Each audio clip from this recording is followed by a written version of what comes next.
ठीक है, अभी तक जो लिखा उसको क्वेश्चन करते हैं। तो क्वेश्चन के लिए एक बार फॉर्मूले में बता देता हूँ स्टार्टिंग से कौन कौन से फॉर्मूले। ठीक है, चलो शॉर्ट में तुम लोग भी एक मतलब उसमें लिख लेना। इधर देखो, स्टार्टिंग से बता रहा हूँ फॉर्मूले सारे, ठीक है, फटाफट लिखते जाएंगे। सबसे पहले क्या पढ़ा था अपने? फंडामेंटल पार्टिकल पढ़े थे, इलेक्ट्रॉन प्रोटॉन न्यूट्रॉन, उनके चार्जेस और वेट पढ़े थे। इलेक्ट्रॉन का चार्ज कितना होता है? -1.6 इंटू 10⁻⁻19 कूलम। ठीक है, और इसका मास कितना होता है? ये चार्ज है ना, मास कितना होता है? 9.1 इंटू 10⁻31 किलोग्राम।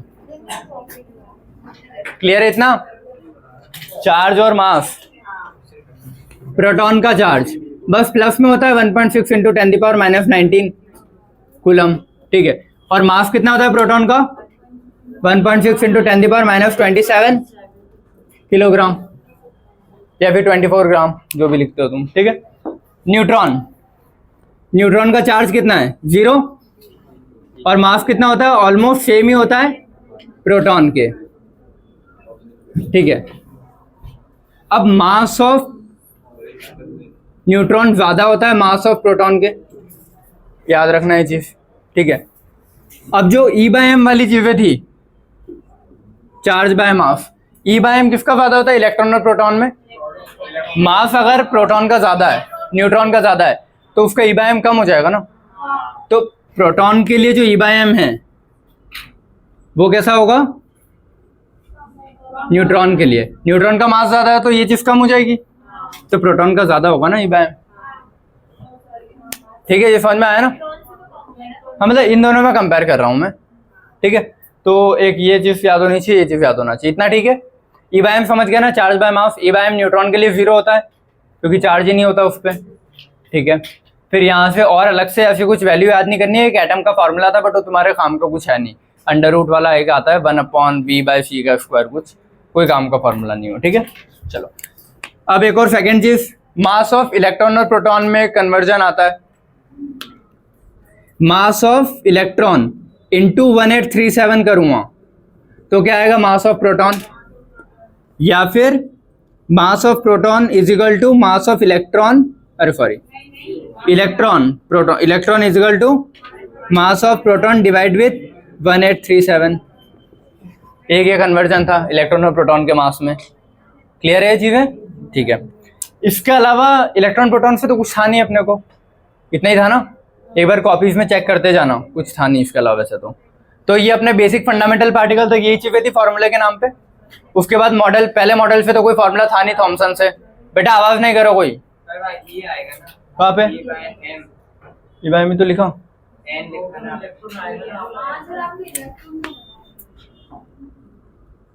है, न्यूट्रॉन ही लिखा था, सही है। M, हाँ, मतलब E/m 0 तो प्रोटॉन का ही ज्यादा है ना। मैं मास से कंपेयर करवा के बता रहा था कुल मिला के। ठीक है, वो 0 होगा वैसे उसका E/m, तो प्रोटॉन का ही ज्यादा है। अगर इलेक्ट्रॉन से भी कंपेयर करोगे तो प्रोटॉन का मास ज्यादा है, तो फिर इलेक्ट्रॉन आ जाएगा, फिर न्यूट्रॉन आएगा, अगर लिखना भी है तो।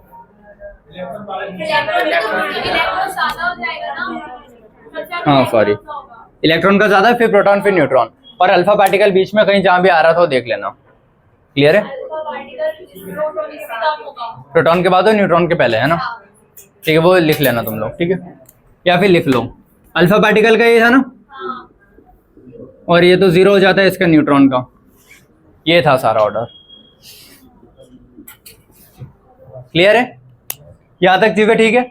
अब पहले मॉडल से तो कुछ थ्योरेटिकल था नहीं, दूसरे मॉडल से था रदरफोर्ड से। उसने साइज के कंपैरिजन में 2-3 चीजें बताई थी। ठीक है, रदरफोर्ड के मॉडल से ना, उसने क्या बोला था? Diameter of atom is equal to diameter of nucleus into 10⁵। Nucleus छोटा है, उसमें कुछ मल्टीप्लाई करूंगा तभी एटम के बराबर आ पाएगा। ठीक है, और हाँ यही था, DA/DN इज इक्वल टू 10⁵ था वो, क्योंकि डायमीटर ऑफ एटम कितना होता है और डायमीटर ऑफ न्यूक्लियस कितना होता है? एटम होता है 10⁻⁻10 न्यूक्लियस होता है 10⁻⁻15 मीटर में, वो सब मीटर में। हाँ रेडियस लिखो, डायमीटर लिखो, 2 से 2 कट रहा था तो फाइनली वही चीज आ रही थी। ठीक है, और ये यहाँ से वॉल्यूम भी निकाल सकते हो ना, 4/3 πr³। तो बस इनके क्यूब क्यूब हो रहे थे तो वो 10⁵ का 10⁻15 हो जाएगा अगर वॉल्यूम में नाप रहा हूं तो। ये अगर VA = VN × 10⁻15 हो जाता। क्लियर है वो चीज? तो ये याद रखना है, एटम का कितना होता है और न्यूक्लियस का कितना होता है। क्लियर है? ठीक है, ये था। इसके अलावा एक और था डायमीटर या रेडियस ऑफ न्यूक्लियस, R0। ठीक है, radius of nucleus R = R0 A⁻⁻⁴। R0 की वैल्यू होती है 1.2 FM, फेम्टोमीटर। ठीक है, और A क्या है? एटॉमिक नंबर की मास नंबर था पक्का।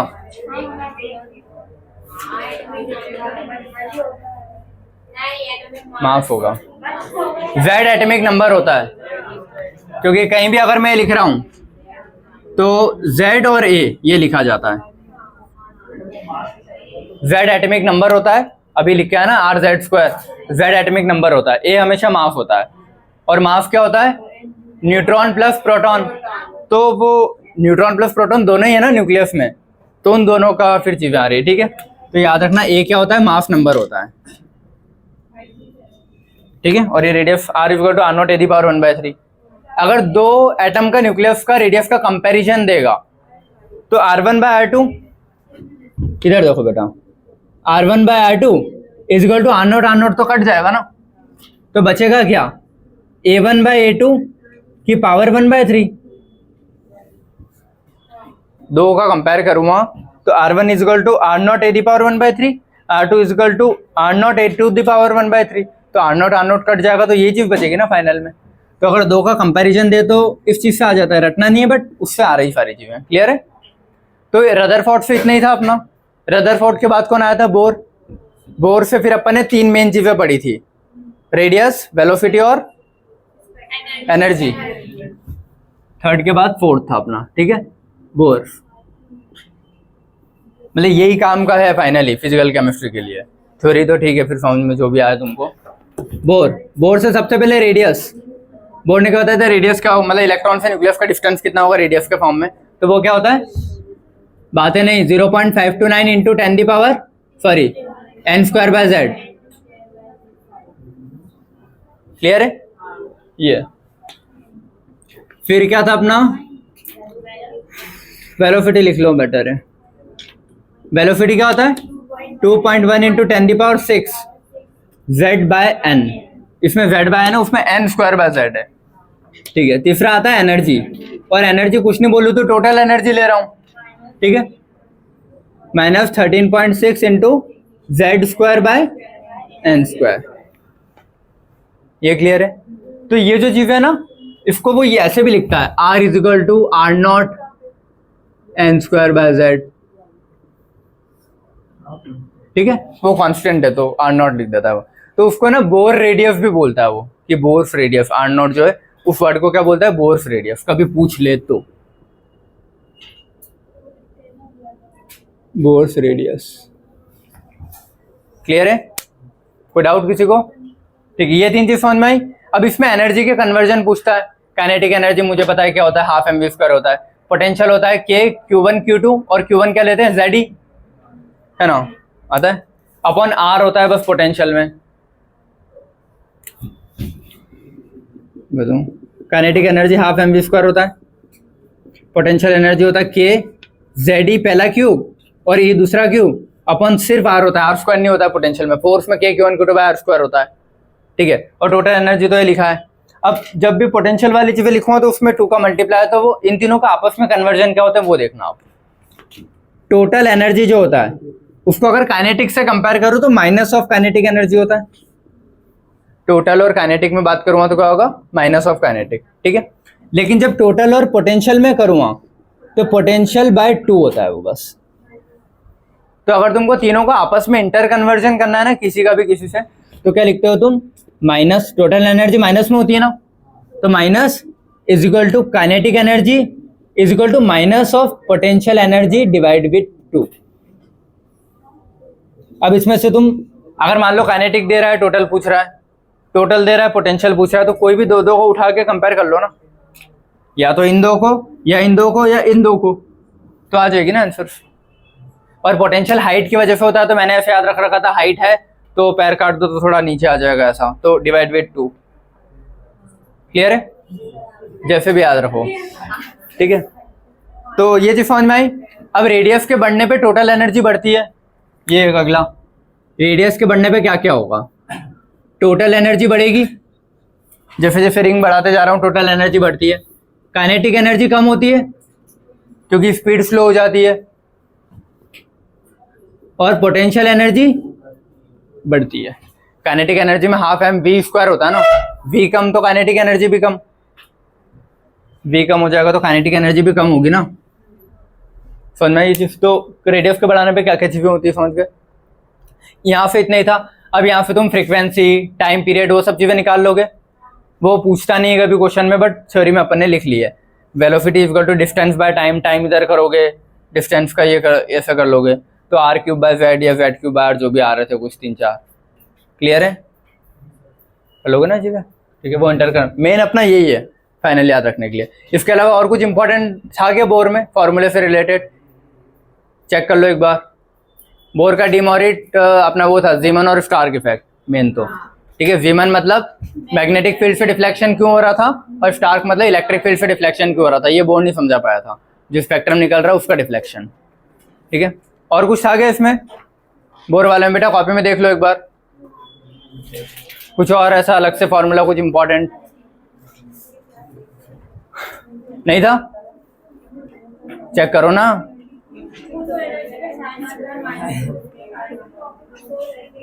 मतलब हाँ, ये टोटल एनर्जी माइनस में होती है, तो टोटल एनर्जी माइनस 13.6 होती है, मतलब 13.6 होती है लेकिन माइनस लग जाता है, तो ये है वो। और कुछ था क्या उसमें? देखो नहीं है ना, इतना है। समझ में आया इतना सभी को? और कुछ तो नहीं ना इसमें? मुझे तो ऐसा लग नहीं रहा कि इसके अलावा कुछ रहते हैं क्वेश्चंस, ठीक है। फिर अगला पोर्शन 5वां, बेटा इधर देख लो सारे जल्दी। इसके बाद देखो, बोर वाले में बताया था कि बोर ने बोला था उसके छठे पोस्टुलेट में एनर्जी मतलब इलेक्ट्रॉन जंप करता है फिर आता है तो रेडिएशन एमिट करता है। तो वो जो रेडिएशन है, तो रेडिएशन को फिर अपन ने पढ़ा था कि पॉजिटिव मतलब discoveries leading to Bohr's atomic model, फिर उसमें सारी चीजें पढ़ी थी कि क्या क्या हो रहा है, पी ये वो सब, ठीक है। तो सबसे पहली चीज अपन ने क्या पढ़ी थी? न्यू फ्रीक्वेंसी, ठीक है। Lambda wavelength, nu inversely proportional to wavelength, ये पहला पढ़ा था। प्रोपोर्शनल हटेगा तो nu is equal to C by lambda, nu lambda is equal to C. ये क्लियर है?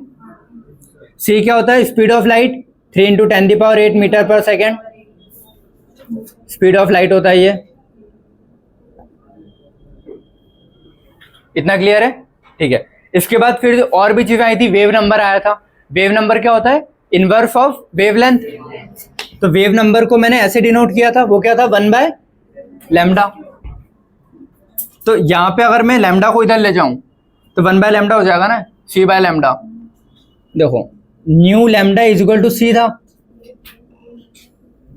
इस चीज को मैं mu is equal to c/λ अगर रख रहा हूं तो 1/λ हुआ ना, तो 1/λ को मैं न्यू डैश रख सकता हूं ना, तो nu is equal to c into nu dash. ये सब तुम क्वेश्चन के हिसाब से फ्लिप करते रहते हो, कुछ भी चीज कहीं भी ऐसी शिफ्ट हो जाएगी। मेन तुमको ये याद रखना है और ये याद रखना है, इससे सारी चीजें आ जाएगी।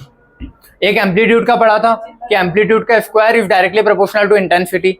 ये वैसे फिजिक्स का पोर्शन है, बट कभी ऐसा देता है कि एम्पलीट्यूड बढ़ाने पे इंटेंसिटी ये वो, तो अपने को आना चाहिए। तो एक एम्पलीट्यूड का बताया था, एम्पलीट्यूड का square directly proportional to intensity, बस। ठीक है। अब ये कहाँ से आया? उसका डेरिवेशन वो उधर था, a sin ω t, ये वो होता है उसका एम्पलीट्यूड, फिर उस चीज को प्लस माइनस कुछ करता है साउंड वाले चैप्टर में, तो वहां से वो इंटेंसिटी और ये सब चीजें आती रहती है। क्लियर है? ये समझ में आया सभी को? इतना यहाँ तक, ठीक है। तो लैम्डा और वेवलेंथ वाली चीजें यहाँ आ गई थी, ठीक है। अगला छठा, अब आइंस्टीन वाली वो फोटो इलेक्ट्रिक इफेक्ट की थ्योरी और ये सब आया था। तो जो भी लाइट आ रही है, लाइट में फोटोन होते हैं, फोटोन पार्टिकल होते हैं, फोटोन की एनर्जी होगी ना कुछ, कितनी होती है, एच न्यू। ये याद किया था अपन ने। फोटोन देखो, जो एनर्जी आ रही है, कोई भी एनर्जी हमेशा फ्रीक्वेंसी के डायरेक्टली प्रोपोर्शनल होती है। तो ये डायरेक्टली प्रोपोर्शनल का साइन हटा हुआ तो न्यू एच आएगा। एनर्जी डायरेक्टली जितनी बल है, जितनी ज्यादा किसी की फ्रीक्वेंसी उतनी ज्यादा एनर्जी। तो लाइट की अगर फ्रीक्वेंसी ज्यादा है तो एनर्जी ज्यादा है। तो ये लिखा directly proportional to frequency. Directly हटेगा तो क्या आ जाएगा, एच न्यू। और एच क्या होता है, प्लैंक कांस्टेंट। ये क्या होता है, 6.6 इंटू 10⁻⁻34 जूल सेकेंड। क्लियर है, ये चीज भाई एच न्यू। अब न्यू मुझे पता है ना बेटा कि सी बाय लैम्डा होता है, अभी पढ़ के आया हूं। तो H C by lambda E बराबर H C by lambda. H भी कांस्टेंट है, सी भी कांस्टेंट है। तो जब दोनों की वैल्यूज रखूंगा तो ई की कुछ वैल्यूज आती है जो अपने को सॉल्व करना है। 12400 इलेक्ट्रॉन वोल्ट एंगस्ट्रॉम। या तो एंगस्ट्रॉम में बोल रहा हूं तो ऐसे, और अगर इसी को जूल में बोलता है तो क्या करो, 1.1 इंटू 10⁸ जूल बाय लैम्डा। अगर जूल में बोलता है तो ऐसे, एंगस्ट्रॉम में बोलता है तो ऐसे। और एंगस्ट्रॉम में अगर ऑप्शन में ईवी लिख के आ रहा है तो ठीक है, ऑप्शन में अगर सिर्फ वी लिख रहा है तो इलेक्ट्रॉन की वैल्यू रखोगे 1.6 इंटू 10⁻18 और फिर मल्टीप्लाई करके फिर सॉल्व करोगे। क्लियर है। अब वो फिर एंगस्ट्रॉम को नैनोमीटर में कन्वर्ट करते रहो, 1 0 हटा दो, कोई दिक्कत ही नहीं है। ठीक है, ये समझ में आया सभी को। चलो, तो ये तीन चीज सेम है ना, एच सी बाय लैम्डा और एच सी की वैल्यू, एच सी कॉन्स्टेंट हो जाएगा। तो उस चीज को फिर ऐसे या ऐसे रख दिया एंगस्ट्रॉम और जूल के फॉर्म में। इतना क्लियर है।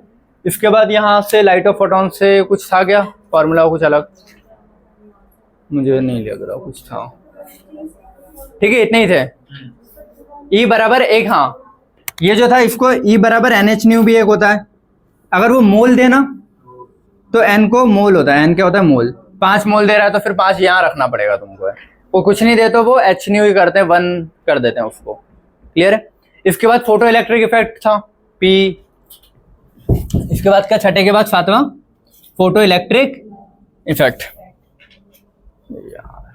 चलो, फोटो इलेक्ट्रिक इफेक्ट में मैंने क्या बोला था, एच न्यू एनर्जी आ रही है लाइट की, एच न्यू एनर्जी आएगी, वो सबसे पहले वर्क फंक्शन ऑफ इलेक्ट्रॉन को हटाने में काम करेगी। तो वो क्या होता है, एच न्यू नॉट प्लस बची हुई एनर्जी काय में जाती, kinetic energy, half of M B square. ये है, ठीक है। लेकिन काइनेटिक एनर्जी स्टॉपिंग पोटेंशियल के बराबर होती है, ईवी नॉट। तो स्टॉपिंग पोटेंशियल अगर निकालना है तो काइनेटिक एनर्जी डिवाइड विथ ई हो जाएगा। ये स्टॉपिंग पोटेंशियल हो गया अपना, स्टॉपिंग पोटेंशियल। ये थ्रेशोल्ड है, थ्रेशोल्ड फ्रीक्वेंसी, वेवलेंथ फ्रीक्वेंसी, ये थ्रेशोल्ड फ्रीक्वेंसी है। नॉट आ गया है तो इसको फिर तुम कन्वर्ट करते रहते हो। अगर सिर्फ डायरेक्ट काइनेटिक, देखो यहाँ पे कंफ्यूजन क्या होता है, सिर्फ काइनेटिक एनर्जी पूछे उस इलेक्ट्रॉन की तो क्या करते हो, H nu minus H nu not. सिर्फ काइनेटिक एनर्जी पूछे पूरा तो H nu minus H nu not ही होगा। लेकिन अगर वेलोसिटी ऑफ इलेक्ट्रॉन पूछे तो क्या होगा, H nu minus H nu not into 2 divide with M और फिर अंडर रूट, तब जाके भी आ पाएगा ना। तो दोनों चीजें अलग है, वेलोसिटी पूछ रहा है तो अलग चीज है, काइनेटिक एनर्जी पूछ रहा है तो उसका मतलब है कि पूरा ही है। ये क्या है, काइनेटिक एनर्जी, लेकिन ये क्या है, वेलोसिटी है। तो वेलोसिटी और काइनेटिक एनर्जी को सेम मत समझना, याद रखना। क्लियर है। काइनेटिक पूछेगा तो इस पर्टिकुलर की वैल्यू पूछ रहा है। अरे हाँ, वो रेडियस वाले में एक फॉर्मूला छूट गया, M V R is equal to N H upon 2 pi. छूटा है ना, कहाँ गया, हाँ ये यहाँ वही छूटा हुआ है। चलो इधर एक लिखा था अपने की, कोई भी इलेक्ट्रॉन कब घूमेगा, M V R is equal to N H upon 2 pi, जब तक ये कंडीशन उस इलेक्ट्रॉन की उस ऑर्बिट के साथ फिक्स नहीं होगी तब तक। ठीक है। और एम वी आर क्या है, एंगुलर मोमेंटम है ना, और एंगुलर मोमेंटम को एल लिखते हैं। तो एंगुलर मोमेंटम पूछेगा तो क्या आएगा, एन एच बाई 2 पाई। उसमें वेलोसिटी पूछेगा एंगुलर मोमेंटम में तो फिर वो डिवाइड करते रहेंगे अपन। ठीक है। और इसके अलावा एक और था कि मान लो गोला बनाया है, इलेक्ट्रॉन खिंचा रहा है न्यूक्लियस से, तो जो अट्रैक्शन फोर्स है, ये अट्रैक्शन फोर्स सेंट्रीपिटल है ना।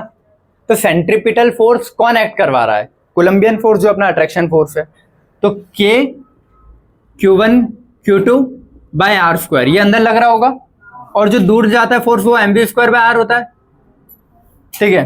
तो ये किसके बराबर होगा, mv स्क्वायर बाय आर के। तो ये दो कंडीशन भी याद होनी चाहिए, mvr इक्वल टू NH/2π, और ये क्योंकि इससे सारे डेरिवेशन आए थे इन दोनों से ही अपने। तो अगर वो एंगुलर मोमेंटम पूछता है तो NH/2π, और ये भी कभी पूछता है कि कौन किसके बराबर होगा फोर्स के, क्लियर है। और एक Q क्या है यहाँ पे, ZE, क्योंकि न्यूक्लियस की बात कर रहा है। एक Q क्या है, जो इलेक्ट्रॉन घूम रहा है, क्लियर है, ठीक है। हाँ अच्छा, ये चीजें यहाँ तक क्लियर हो गई सभी, ठीक है। उसके बाद हाइड्रोजन स्पेक्ट्रम जो आज पढ़ा वही था अगला टॉपिक, इसमें और तो कुछ नहीं था फॉर्मूले वगैरह, ठीक है। हाइड्रोजन स्पेक्ट्रम में एक दो ही फॉर्मूले पढ़े अपन ने, एक तो जो जस्ट अभी पढ़ के आए 1/λ वाला, 1/λ equal to r z square 1/n1 square minus 1/n2 square. r Rydberg constant होता है 109678 पर सेंटीमीटर, और 1/r पूछेगा तो 912 एंगस्ट्रॉम। उसके बाद सेकंड पूछा total number of spectral line, अगर पूछता है तो जो भी गैप है इनटू उस गैप से एक ज्यादा डिवाइड विद 2, और उसमें भी एक पर्टिकुलर सीरीज की पूछ लेता है कि चलो ग्राउंड तक आ रहा है लेकिन फिर भी उसमें बामर की ही बताओ बस, तो क्या होता है फाइनल वाला और बामर वाले का बस माइनस कर दो, क्लियर है। ये इतने ही फॉर्मूले थे जितने लिखे हैं ना, और सारे क्वेश्चन इन्हीं फॉर्मूले से हो जाएंगे। जो बाकी कॉपी में लिखा हो सब थ्योरी है, क्योंकि थ्योरी वाले क्वेश्चन भी आ जाते हैं, इसीलिए थ्योरी इतनी सारी लिखवाई है, ठीक है। अब मैं क्वेश्चन लिख रहा हूँ, सॉल्व करते जाना साथ साथ में, ठीक है। बेटा फोटो ले लो इसका, जल्दी मिटा रहा हूँ, और तुम लोग भी 2 पेज में सारे फॉर्मूले अभी तक के एक साथ लिख लेना, यही मेन चैप्टर के क्वेश्चन है। इसके बाद दो टॉपिक और बचते हैं, वहाँ कुछ ज़्यादा फॉर्मूले नहीं है खास, ठीक है, छोटे मोटे फॉर्मूले हैं, और वो बहुत जल्दी हो जाएगा। ये था मेन, तो ये सारे रटे हुए होना चाहिए एकदम टिप ऑफ टंग पे, ठीक है।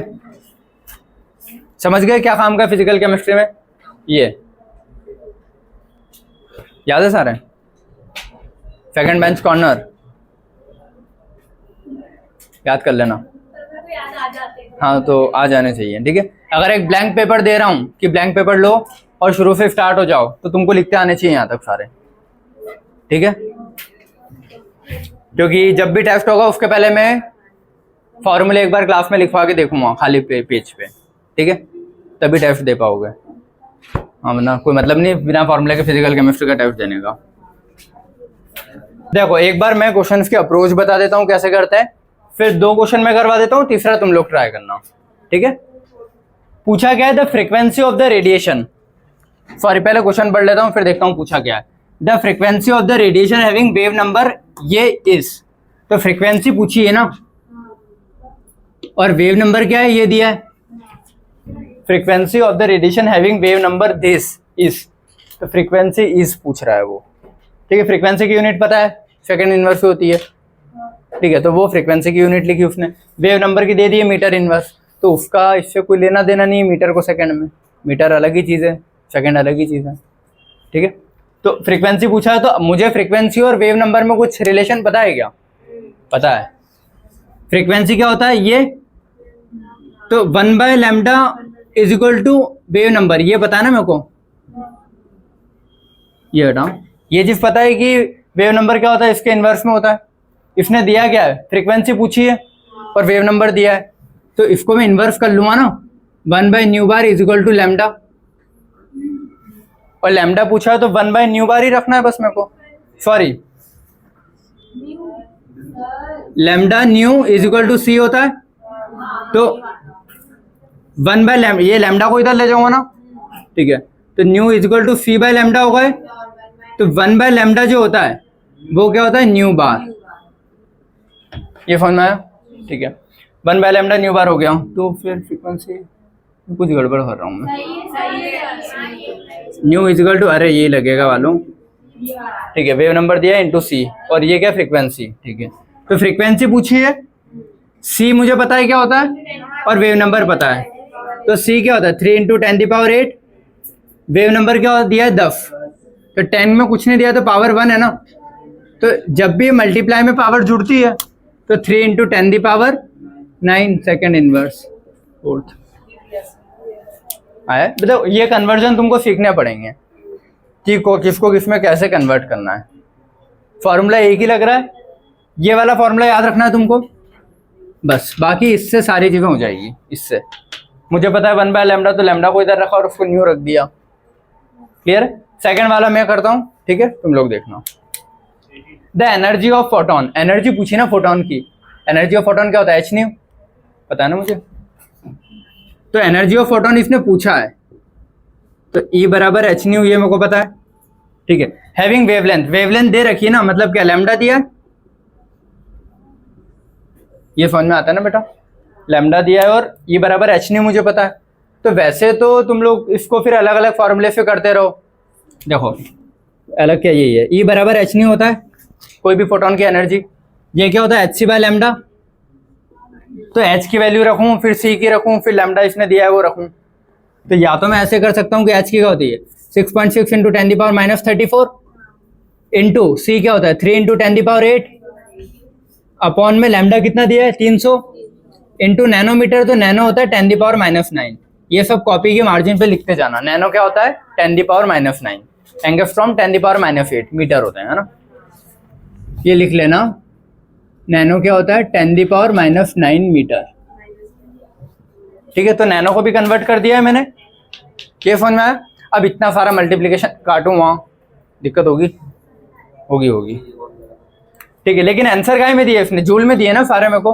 तो जूल के लिए मैंने देखो एनर्जी के लिए फॉर्मूला लिखा था ना, या तो 12400 electron volt angstrom by lambda, लेकिन एंगस्ट्रॉम में तो दी नहीं है, जूल में दिए। तो इसका एक फॉर्मूला लिखा था 1.12 इंटू 10⁸ जूल बाय लैम्डा। तो डायरेक्टली मैं लैम्डा रख दूं, लैम्डा कितना 300 नैनोमीटर दिया है ना, तो 300 इंटू नैनो 10⁻⁹। तो डायरेक्टली इसको सॉल्व करोगे तो भी आंसर आ जाएगा, वरना इस चीज को सॉल्व करोगे तो भी आंसर आ जाएगा। सॉल्व करूँ क्या? मैं कर देता हूँ, ठीक है, रुको। देखो ये 2 0 जो हैं, ये 2 0 कट जाएंगे इसके इससे, तो यहाँ पे कितना बचेगा 6, 3 से 3 कट जाएगा, वो 10⁻6 बचेगा 10⁻9, ठीक है। 10⁻⁹ से 10⁻34 कट जाएगा ना, सेम है तो, ठीक है। सॉल्व कर देता हूँ मैं। 10⁻9 काटूंगा तो इसमें कितना बचेगा, इससे 9 माइनस करूँगा। देखो 34 से 10 माइनस करता है तो 24 बचता है, 9 किए तो 25 बचेगा ना। तो ये कितना हो जाएगा -25, कितना समझ में आया। और ये नीचे के सब कट गए अब, लेकिन -25 के साथ 6 और बचा है। 6 और माइनस करूँगा 25 में से 5 करता हूँ तो 20 बचता है, छठा किया तो 19। तो ये जब इससे कटेगा तो -19, तो आंसर क्या है 6.6 इंटू 10⁻⁻19, जहाँ भी आ रहा है ये, ठीक है। अब इतना नहीं कट पिट करना है, इससे कर लेना, इससे भी हो जाता हूँ। क्लियर है? ठीक है। अगला क्वेश्चन समझ में आ रहा है ना कैसे कर रहे हैं क्वेश्चन, ठीक है। ये नेक्स्ट वाला मैं करवा रहा हूँ, ठीक है। इसने क्या दिया है, द मैक्सिमम काइनेटिक एनर्जी। देखो ये बताया था तुमको कि वेव, ये चलो पहले पढ़ लेता हूँ फिर बताता हूँ, ठीक है। The maximum kinetic energy of photo electron is found to be इतना। फोटो इलेक्ट्रॉन की मैक्सिमम काइनेटिक एनर्जी दे दी उसने, क्या दिया है, काइनेटिक एनर्जी दी है कितनी, ये। When the metal is irradiated with the radiation of frequency, इतना बताया था सरफेस पे जब जो भी रेडिएशन आएगा उसकी फ्रीक्वेंसी कितनी दी है, इतनी। थ्रेशोल्ड फ्रीक्वेंसी पूछी है, थ्रेशोल्ड फ्रीक्वेंसी मतलब न्यू नॉट पूछा है। तो ये जब भी ऐसे वाला है ना काइनेटिक थ्रेशोल्ड फ्रीक्वेंसी, इसका एक ही फॉर्मूला है, H nu is equal to H nu not plus kinetic energy. अगर वेलोसिटी देता तो फिर काइनेटिक को भी मैं स्प्लिट कर देता हाफ mv² में, ऐसा कुछ नहीं दिया उसने, डायरेक्ट काइनेटिक दिया। और ये बताया था कि ये मिनिमम होता है और बची हुई सारी काइनेटिक में जाती है तो उसको मैक्सिमम लिखते हैं। तो इसीलिए वो बोल रहा है कि मैक्सिमम, तो उसको कंफ्यूज मत होना कि मैक्सिमम क्या है। तो काइनेटिक एनर्जी कितनी दी बेटा उसने, जो भी दी है, पूछा आपने को न्यू नॉट है ना, तो न्यू नॉट पूछा तो बाकी सब चीजों में इधर कर दूं, ठीक है। H nu minus kinetic energy upon H is equal to nu not हो जाएगा, क्योंकि देखो ये ऐसा था, है ना, ये था बेटा वो, इसको इधर लाया तो माइनस में हो गया और एच न्यू नॉट यहीं बचा, तो इसको अब एच को डिवाइड में रख दूंगा ना, तो बचा न्यू नॉट मेरा। तो न्यू नॉट ही तो निकालना है मुझे, थ्रेशोल्ड फ्रीक्वेंसी। अब वैल्यूज रख दूंगा मैं एच न्यू की, और ये सब चीज़ें दी है ना उसने कहीं ना कहीं कुछ दी, हाँ फ्रीक्वेंसी न्यू दी है, ये रेडिएशन जो आ रहा है उसकी। तो एच क्या होता है मेरा 6.6 इंटू 10 पावर माइनस 34, न्यू कितना होता है 2 इंटू 10 पावर 15 दिया है 15, हाँ ये ब्रैकेट में एक है ना, फिर माइनस करना है, काइनेटिक एनर्जी दी है ना 6.63 into 10 power minus 19 divide with H की वैल्यू क्या होती है 6.6 इंटू 10 पावर माइनस 34। क्लियर है इतना सभी को? ठीक है, बस अब इस चीज को सॉल्व करोगे तो आंसर आ जाएगा। सॉल्व कैसे करोगे, ये चीज अलग है, ये चीज अलग है, तो जब तक माइनस नहीं करोगे कट पिट नहीं करोगे। ये नहीं है कि इसको इससे काट दिया, ये नहीं करना है। चलो रुको, ये चीज को थोड़ा और स्प्लिट करके अगर मैं करूं तो थोड़ा सिंपल वे में ऐसे कर दूं, इसको दोनों जगह लिखते हैं ना नीचे, ये पता ना, मान लो मैंने लिखा a minus b by c लिखा, तो इस चीज को a by c minus b by c ये लिखते हैं ना कॉमन निकाल के, तो मैं इसको दोनों के नीचे लिख दूं, तो मान लो अगर ये इसके नीचे भी आ जाएगा into 10 power minus 34, 6.6 into 10 power minus 34, तो ये चीज अलग हो गई और अब ये चीज अलग हो गई, ये समझ गया ना? अब कटेगा वो क्योंकि सेम ब्रैकेट के अंदर है, कॉमन में फिर नहीं काटते कि तुम कॉमन वाले को काट दिया, ये पूरा इससे कट जाएगा। 6.6 इंटू 10 तो 6.6 तो कट ही रहा है, माइनस 34 तो नीचे कितना बचेगा 34 में से 19 जाएगा, तो ये 14 2 1 9 10 11 12 13 14 5, तो माइनस 15, ऊपर जाएगा तो प्लस 15 हो जाएगा। इधर क्या बचा 2 इंटू 10 पावर 15 और उधर कितना बचा माइनस 10 पावर 15, या था समझ में? बस अब इसमें से 10 पावर 15 कॉमन निकाल लूं मैं, 15 यहाँ भी 15 यहाँ भी है ना, तो 15 कॉमन निकल जाएगा, तो ये क्या बचा सिर्फ 2 माइनस 1, 2 माइनस 1 कितना 1, 1 इंटू 10 पावर 15। समझ गए?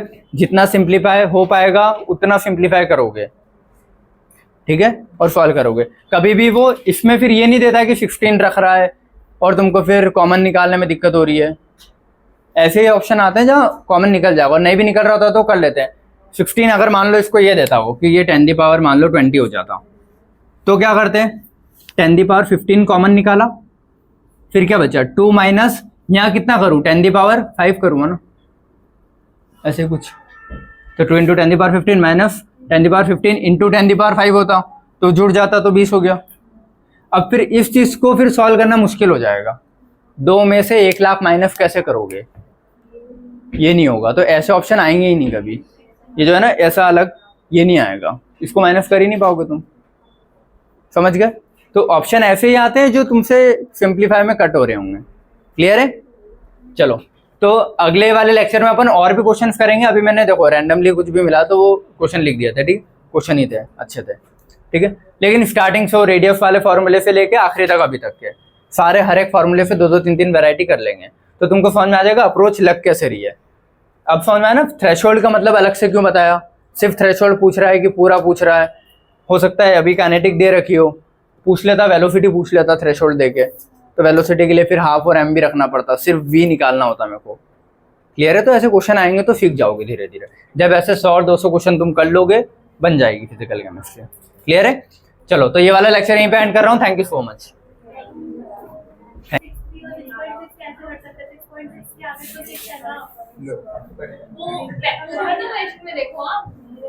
6.63 है ना अप्रोक्स, बहुत बहुत बहुत ज्यादा प्रिसाइज। अगर वो 6.9 भी देता तो भी मैं काट देता, 9 को उड़ा देता मैं, क्योंकि इतना मल्टीप्लाई करने थोड़ी बैठता। फिर सिंपल है, जितनी चीजें सिंप्लीफाई हो रही है काट दो। अगर वो 6.6 दिया और यहाँ 5.9 भी देता ना, तो 5.9 को 6 कर देता, 6.6 को भी 6 कर देता और काट देता।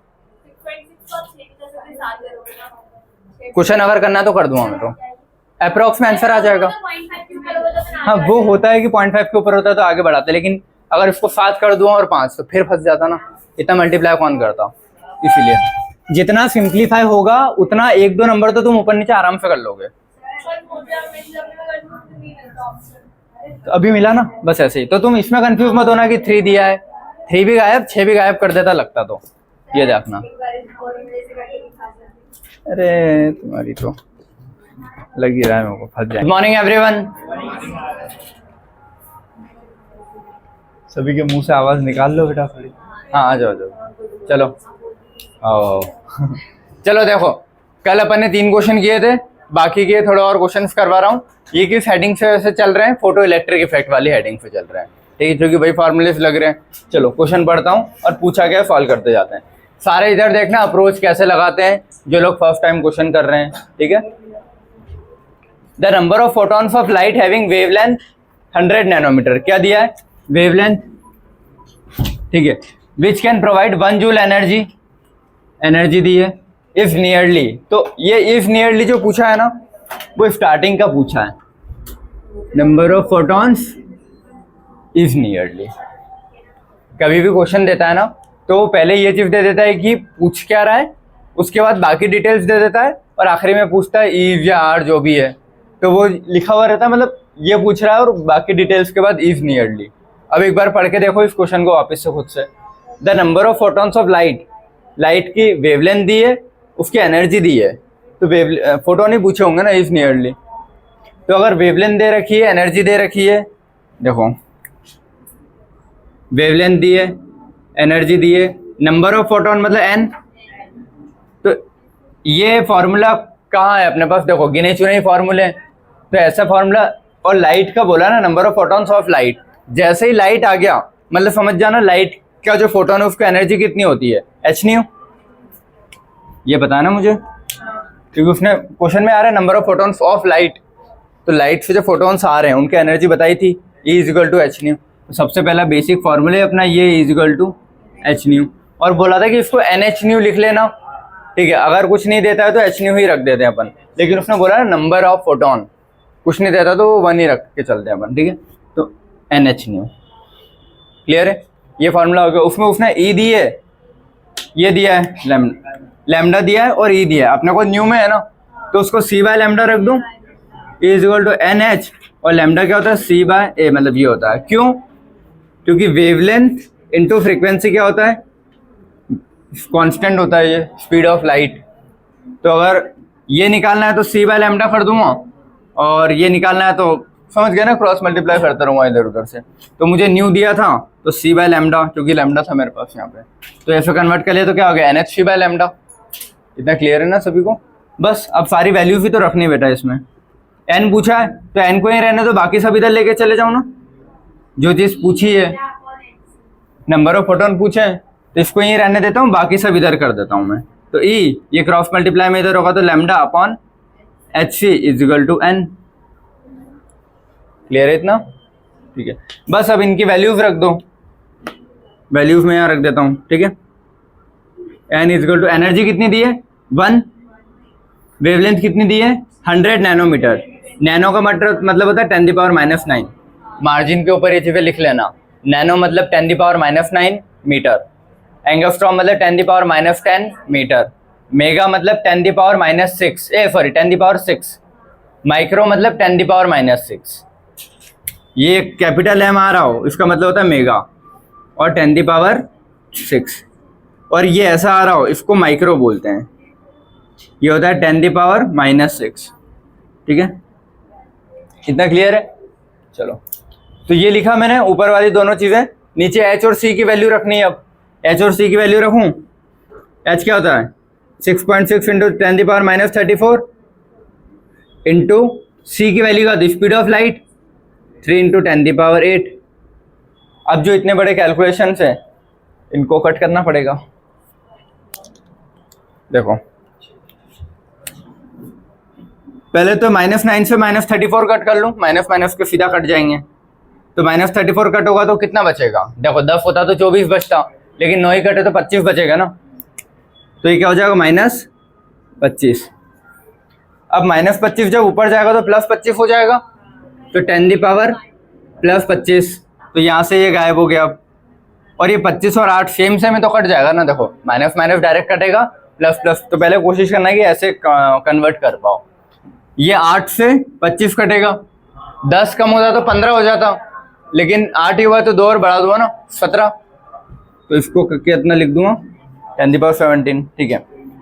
अब बचा गया मेरे पास ये नीचे इतना और ये 10, ये क्या 10⁻2 है ना, तो इसको 10⁻19 कर लूँ, इसको यहाँ से हटा के 10⁻19।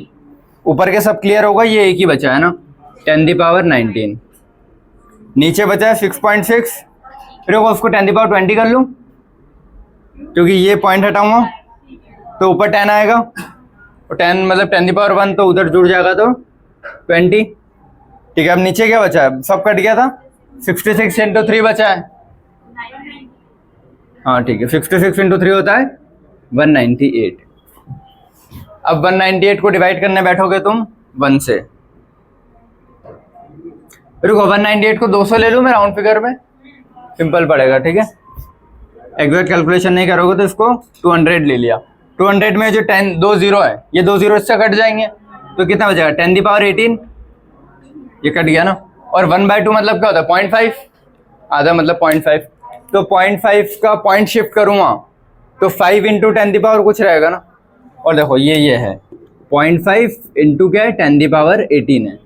तो इसको ऐसे देखना बेटा, इधर देखो पॉइंट कैसे शिफ्ट करते हैं। या तो वही ऐसे सोचते रहो कि पॉइंट हटाया, नीचे 10 किया, फिर इस 10 से 10 कट जाएगा एक, तो 10⁻17 बचेगा और 5 रहेगा। या फिर एक ये अप्रोच होती है कि ये दिया है ना, अगर मैं इस चीज़ को बढ़ा रहा हूँ, 0.5 बड़ा होता है कि 5 बड़ा होता है ना। अगर एक चीज़ को मैं बढ़ा रहा हूँ तो दूसरी चीज़ को मेरे को कम करना पड़ेगा, तभी चीज़ें बैलेंस रहती है। जैसे इसको ऐसे देखो, मैंने लिखा है 1 किलोग्राम = 1000 ग्राम, ये होता है ये चीज़ और ये चीज़, और एक ये वैल्यू और ये वैल्यू। किलोग्राम बड़ा होता है कि ग्राम, किलोग्राम बड़ा होता है ना। तो बड़ी वैल्यू के साथ, हाँ आ जाओ, ये छोटी वैल्यू है, अगर मैंने इसको बढ़ाया 1 को तो मेरे को ये छोटा करना पड़ेगा ना। तो 1 को अगर 1000 किया है मैंने, तो किलोग्राम को छोटी वैल्यू रखनी पड़ेगी। तो ये ऐसे बैलेंस होता है। तो 0.5 का अगर मेरे को बढ़ाना है 5 करना है, पॉइंट को अगर इधर शिफ्ट करना है 5 पॉइंट मतलब 5 होता है, तो इसको बढ़ाया तो इसको कम करना पड़ेगा ना एक, तो इसको एक कम करूँगा मतलब 10⁻17। क्लियर हुआ है? तो आंसर क्या आएगा, 5 × 10⁻17 आ रहा है कहीं, हाँ वो राउंड फिगर में ही करता। फिर 198 से डिवाइड 1/198 था, तो 198, फिर 1 से डिवाइड नहीं होता तो पॉइंट का 0, फिर भी नहीं हो रहा तो 1 0 यहाँ लिखते हैं, 1 0 है, फिर भी नहीं हो रहा है तो 1 0 यहाँ, 1 0 यहाँ, अब हो जाता ऐसा। ठीक है, या फिर उसको राउंड फिगर में 200 रखते तो ज़्यादा है। 198 को डिवाइड करने जाओगे तो उसको 200 रख के ही करना पड़ेगा, 200 × 5 होता है 1000, तो उससे तो कम ही है, तो 5 पे चले जाएगा, तो 0.5 पे कुछ जाएगा और कुछ बचेगा, तो बस ऐसे आ गया आंसर। क्लियर है सभी को? देखो इससे तुमको अप्रोच समझ में आ जाएगी कि इतनी बड़ी कैलकुलेशन जितनी दिखती है उतनी होती नहीं है वो। क्लियर है? मिटाऊं ये, मतलब वो नहीं,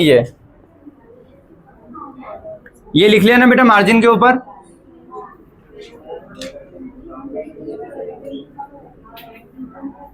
दे एटमिक ट्रांजिशन, एटमिक ट्रांजिशन का मतलब बेटा आवाज मत करो, आवाज कोई नहीं करेगा, या तो चुपचाप अपनी कॉपी में सॉल्व कर लो या इधर देख लो।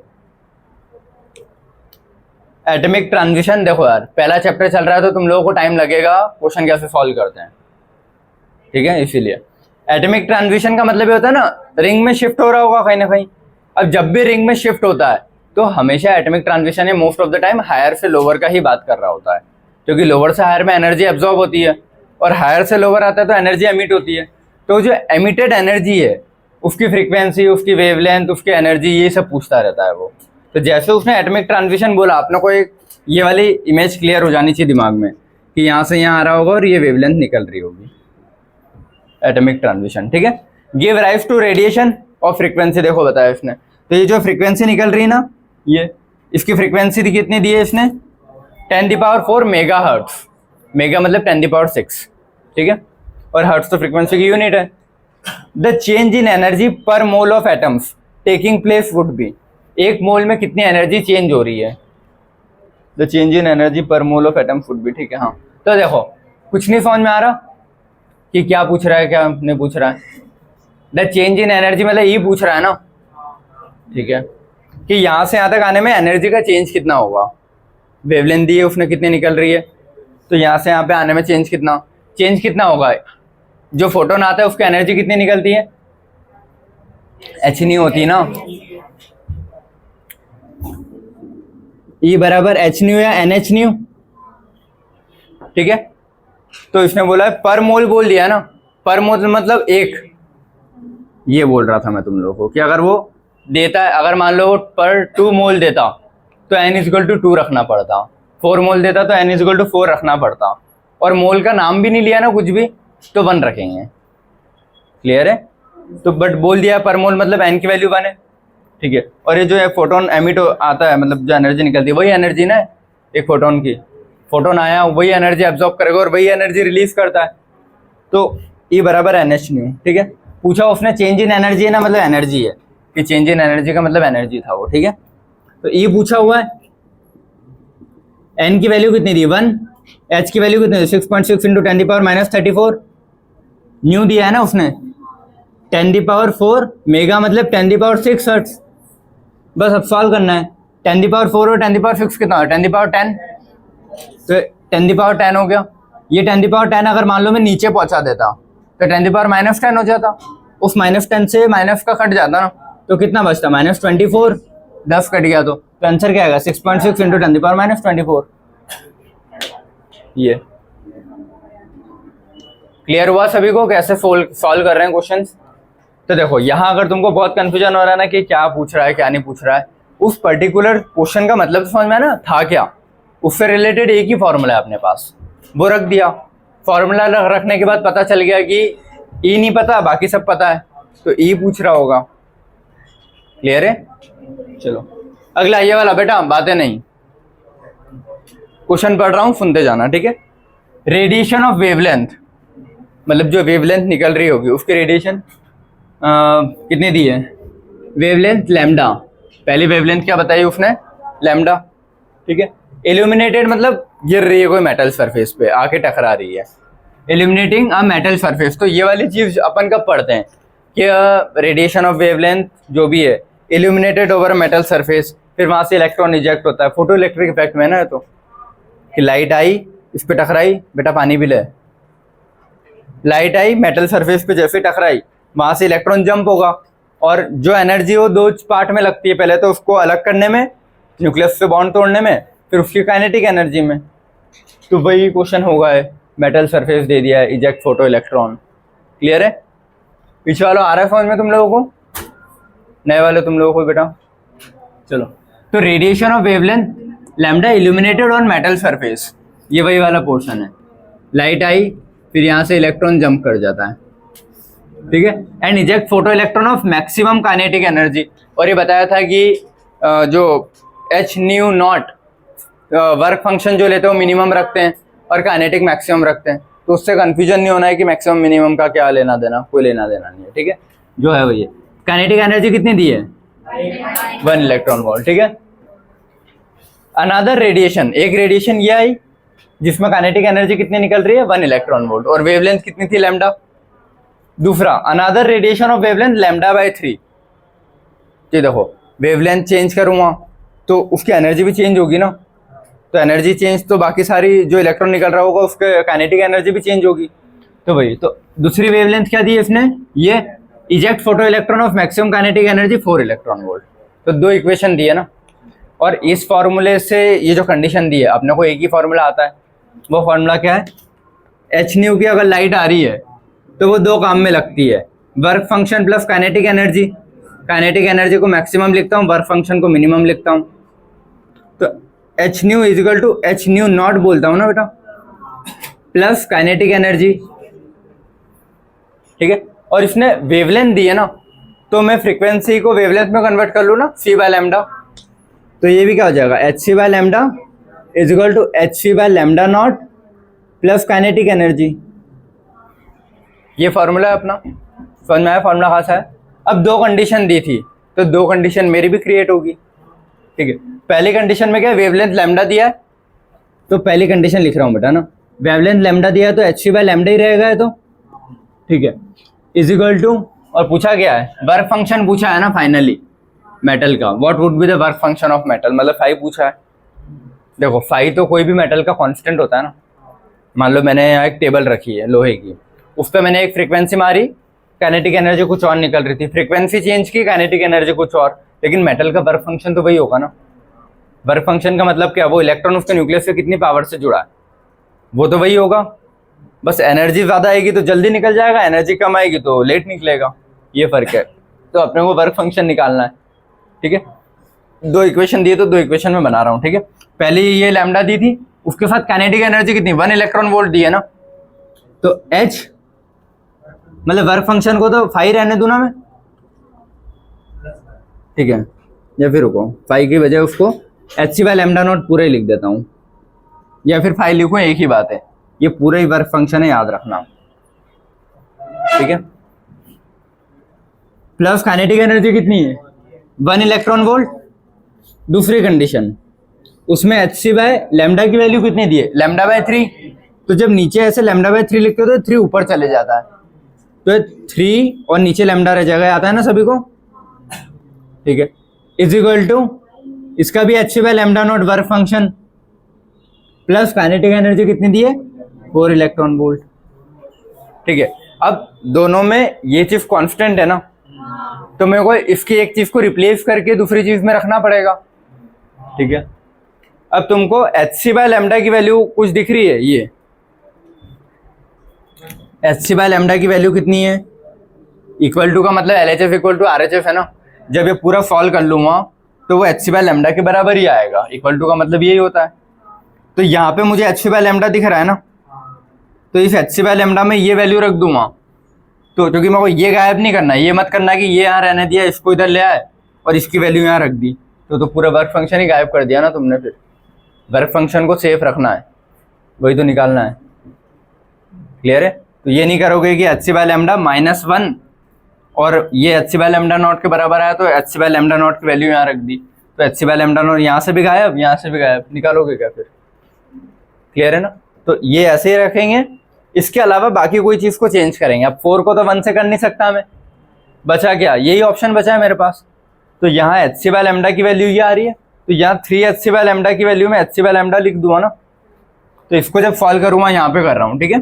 तो 3 का तो 3 रहेगा, hc/λ की वैल्यू क्या है, hc/λ0 प्लस 1 इलेक्ट्रॉन वोल्ट, यही है, is equal to hc/λ0 plus 4 electron volt. मेरा वर्क फंक्शन क्या है, hc/λ0 है ना, ठीक है। ये क्या आएगा, 3 hc/λ0 प्लस 1 इलेक्ट्रॉन वोल्ट, मतलब 3 इलेक्ट्रॉन वोल्ट, तो जाएगा 3 hc/λ0 plus 3 electron volt is equal to hc/λ0 plus 4 electron volt. तो hc/λ0 को इधर ले जाऊंगा, 3 को उधर, तो 3 hc/λ0 माइनस hc/λ0, तो hc/λ0 कॉमन आ जाएगा। इधर देखो, ज्यादा आड़ा हो रहा है क्या मेरी साइड, ये यहाँ लिखता हूँ, ठीक है। तुम लोग ध्यान रखना कि कहाँ सॉल्व कर रहा हूँ, ये वैल्यू को जस्ट यहाँ लिख रहा हूँ मैं, ठीक है। तो ये ऐसा था ना, 3 hc/λ0 plus 3 electron volt is equal to hc/λ0 plus 4 electron volt. तो इसको इधर लाऊंगा, इसको उधर, तो ये क्या हो जाएगा, 3 hc/λ0 minus hc/λ0 is equal to 4 electron volt, इधर ही है, ये उधर माइनस में चले जाएगा तो 3 इलेक्ट्रॉन वोल्ट। समझ में आ रहा है सभी को। अब hc/λ0 कॉमन निकल जाएगा ना, तो 3 - 1 बचेगा, तो hc/λ0 कॉमन निकाल लिया और क्या बचा, 3 - 1 इज इक्वल टू 4 - 3 कितना होता है, 1। तो मुझे hc/λ0 ही तो मेरा वर्क फंक्शन होता है, तो ये वर्क फंक्शन ही निकालना है। ये क्या है, 3 - 1 कितना होता है, 2, ठीक है। तो ये क्या हो जाएगा, वर्क फंक्शन 5 हो गया, या फिर बोलूँ 2π, क्लियर है ना, is equal to 1 electron volt. 5 क्या होगा, 1/2 इलेक्ट्रॉन वोल्ट, मतलब 0.5 इलेक्ट्रॉन वोल्ट, ऑप्शन है ना ये। समझ में आया, मैंने इतनी सारी स्टेप्स में इसीलिए करके बताया क्योंकि तुम पहली बार कर रहे हो, वरना मुझे तो पता है ना कि इधर से इधर जाएगा तो कॉमन निकल जाएगा, 3 - 1 डायरेक्ट हो जाएगा तो 2 डायरेक्ट रख देता, फिर 2 डिवाइड में आ जाएगा तो सीधा उसको डिवाइड मार देता बिना इतनी स्टेप सॉल्व किए। क्लियर है सभी को। इनके फोटो लेते जाओ क्योंकि मेरे को रब करना है ये सॉल्व करने के लिए। जल्दी लिखो फटाफट यार बेटा, है ना, इतना टाइम नहीं कि मैं लिखने का भी टाइम दे दूँ, सॉल्व करने का भी टाइम दूँ, क्वेश्चन भी हो जाए। वो कैसे लिख दिया बेटा, ये hc/λ था, इस hc/λ ये है ना hc/λ, तो इसकी ये वाली वैल्यू उठा के मैंने जस्ट यहाँ रख दी, तो वो ऐसा दिखा। जब इस 3 को अंदर मल्टीप्लाई करूंगा ना, ब्रैकेट दोनों में करना पड़ेगा जो कि ब्रैकेट के बाहर है, तो 3hc bye lambda not plus 3 electron volt, तो वही चीज यहाँ लिखी है। और बाकी और क्या डाउट था जुबैर? पूरा ही नहीं आया? और जिन जिन के हाथ खड़े थे डाउट पूछ लो, कहाँ नहीं आया? बहुत जल्दी रिपीट कर रहा हूँ, ठीक है। एक वेवलेंथ दी थी लैम्डा, उसका काइनेटिक एनर्जी दी है, जो लैम्डा आ रही है उससे 1 इलेक्ट्रॉन वोल्ट की काइनेटिक एनर्जी निकल रहा है। वेवलेंथ को चेंज किया लैम्डा बाय 3, तो काइनेटिक एनर्जी चेंज हो गई 4 इलेक्ट्रॉन वोल्ट में। तो 2 इक्वेशन बनेगी। मेरे पास एक ही फॉर्मूला है, H nu is equal to H nu not minus A plus kinetic energy. और एच न्यू नॉट जो है मेरा वही वर्क फंक्शन है ना, लेकिन मेरे को वेवलेंथ के टर्म्स में दिया था, तो मैंने क्या किया, H C by lambda is equal to H C by lambda not plus kinetic energy. तो जो H C by lambda not पूरा यही तो वर्क फंक्शन है। वर्क फंक्शन क्या होता है पता है? फाई, और फाई ही तो एच न्यू नॉट है या H C by lambda not है। और वर्क फंक्शन ही पूछा था बेटा, ये यार वर्क फंक्शन ये होता है, या तो वर्क फंक्शन को ये लिखोगे या फिर ये लिखोगे, तो वो h की वैल्यू अलग अलग कुछ नहीं है, यही पूरा है और यही ये पूरा भी है। क्लियर है? बस अब 2 इक्वेशन बनाई थी मैंने, फिर ये मेरे पास मिल गया था। तो पहले इक्वेशन के हिसाब से लैम्डा था 1 था, दूसरे के हिसाब से लैम्डा बाय 3 था, तो 3 ऊपर चले जाएगा और 4 ये था। 2 इक्वेशन मिली। अब जब 2 इक्वेशन है तो कुछ सॉल्व करने के लिए देखो 3-4 ऑप्शन ही होते हैं। या तो डिवाइड कर देते 2 इक्वेशन को, तो कुछ अगर कट करना होता है तो कट जाता है, लेकिन यहाँ डिवाइड करूँगा तो वर्क फंक्शन पूरे कट जाएगा। तो मेरे को तो वो चाहिए ना वर्क फंक्शन, बाकी तो वैसे भी वैल्यूज पता है, क्या करूँगा सिर्फ वैल्यू का, कुछ एक अननोन भी तो पता होना चाहिए। तो डिवाइड तो नहीं करूँगा, तो एक की कुछ कॉमन वैल्यू निकाल के दूसरी में रिप्लेस करते हैं। जब भी 2 इक्वेशन बनती है 2 ऑप्शन होते हैं तुम्हारे पास, या तो डिवाइड करते हो अगर कुछ कॉमन कट करना है तो, या फिर पहले की कोई एक कॉमन वैल्यू निकाल के दूसरे में डाल देते हो। तो यहाँ से common value H C by lambda not की, लैम्डा की आ रही थी, उसको मैंने इसमें रख दिया, तो उसको इसमें रखा तो इक्वेशन क्या बनी ये। फिर इसको सॉल्व कर लिया, 3 को दोनों में मल्टीप्लाई किया अंदर, तो ये बन गया। वो चीज़ ये लिखी है, ये सेम सेम वाली चीज़ सेम सेम साइड ले आया, तो इसको इधर रख दिया दोनों को, इनको इधर। H C by lambda not common निकाल लिया, तो 3 माइनस कुछ नहीं लिखा तो 1, 3 माइनस 1, और इनको माइनस किया तो 1 आएगा। 3 माइनस 1 2 होता है, तो 2 को नीचे डिवाइड में लेके चले गया, 1/2.5, और H C by lambda not तो मेरा 5 होता है।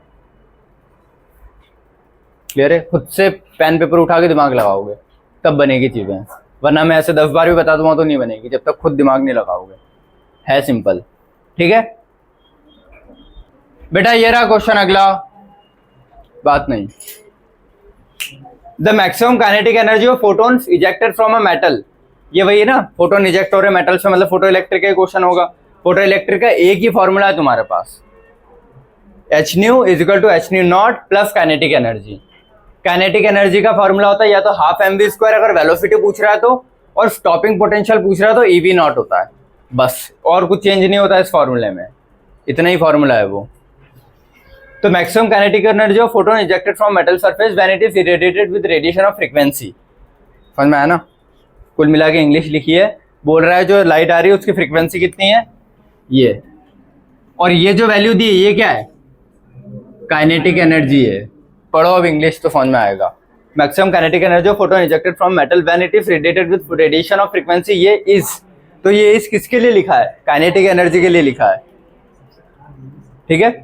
द थ्रेशोल्ड फ्रीक्वेंसी पूछा गया है, थ्रेशोल्ड फ्रीक्वेंसी क्या होता है, न्यू नॉट। क्लियर है? तो एक ही फॉर्मूला है, H nu is equal to H nu not plus kinetic energy. Clear है?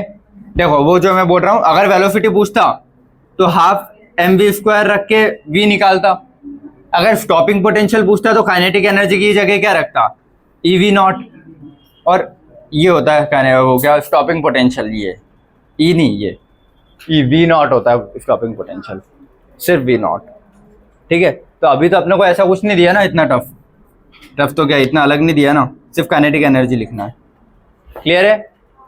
अब मैं वैल्यूज रखते जाऊं, फ्रीक्वेंसी रखी है ना उसने ये, तो एच क्या होता है, चलो रुको पहले न्यू नॉट है ना, तो इसको इधर रहने देता हूँ, बाकी सब चीजें इधर करूं, तो H nu minus kinetic energy हो जाएगा इधर आएगा तो बचा क्या इधर एच न्यू नॉट। मुझे न्यू नॉट निकालना है ना बेटा, तो एच डिवाइड में चले जाएगा। क्लियर है? तो बचा क्या न्यू नॉट। समझ में आया इतना सभी को? बस अब इसको सॉल्व करना है। एच की वैल्यू क्या होती है 6.6 इंटू 10⁻⁻34 इंटू न्यू कितना दिया है 6.6 इंटू 10⁻⁻26 6.6 इंटू 10⁻⁻26। ठीक है, ये एच न्यू हो गया पूरा 20 है। ठीक है, अब काइनेटिक एनर्जी दी क्या, ये रही।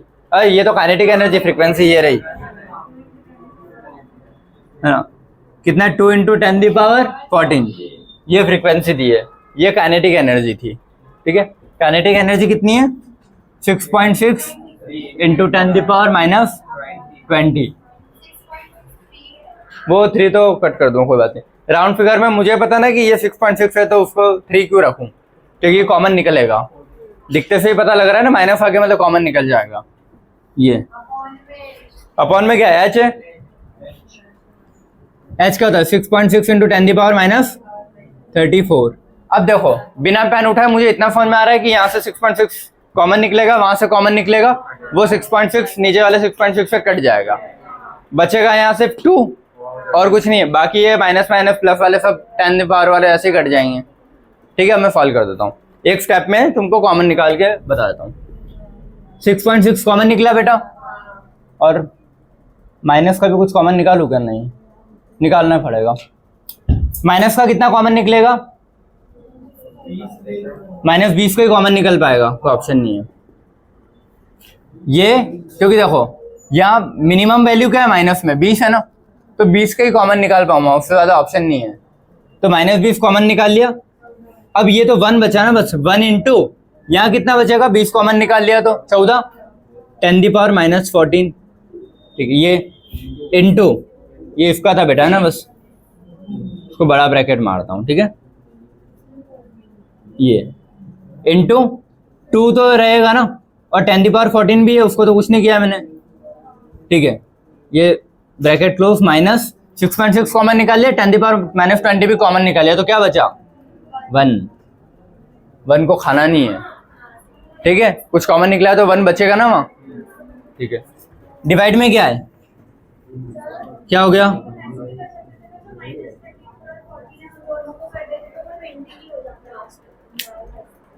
हाँ फिर 20 कॉमन आ जाता। हाँ सही है,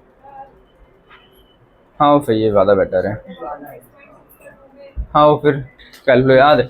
अच्छा इसको देखो, ये 10⁻⁻34 और 10⁻14 को कट करोगे तो 10⁻⁻20 बचेगा। इसको जब मैं इससे कट करूँगा, और ये कट कैसे होंगे पता है ना, तो यहाँ कितना बचेगा -20। तो ये चलो यहाँ फिर वापस फंसोगे, इतना सारा माइनस कैसे करोगे वो।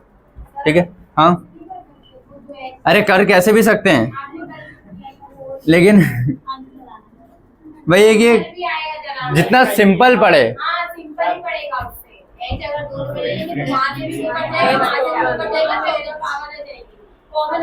हाँ या तो ऐसे कर लो, या फिर जैसे कर रहे हैं बच्चों की इधर से उधर से, फिर भी आएगा यार, वो मैंने सोच लिया था।